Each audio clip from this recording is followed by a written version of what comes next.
খবরদার কেউ ভিডিওটি উপরে ধাক্কা দিবেন না, দেখবেন আপনার কপাল খুলে যাবে। আজকে পড়া লাগবে না, শুধু আপনি শুনবেন, কারণ আমি সৈশুদ্ধ করে সূরা ইখলাস 3 বার পাঠ করব, আর আপনি শুনলেই আপনার আমলনামায় 1 খতম কোরআনের সওয়াব উঠে যাবে। তো চলুন শুরু করা যাক। তো শুরু করার আগে যদি ভিডিওটি ভালো লাগে অবশ্যই চ্যানেলটি সাবস্ক্রাইব, ভিডিওটি লাইক এবং ভিডিওটি শেয়ার করার অনুরোধ করছি।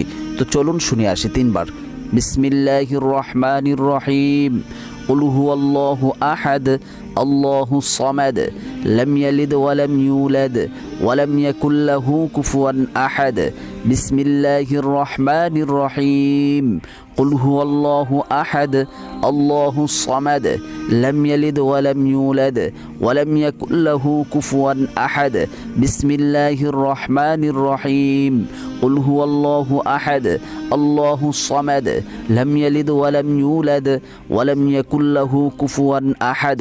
যারা শুনেছেন তাদের আমলনামায় 1 খতম কোরআনের সওয়াব উঠে গিয়েছে।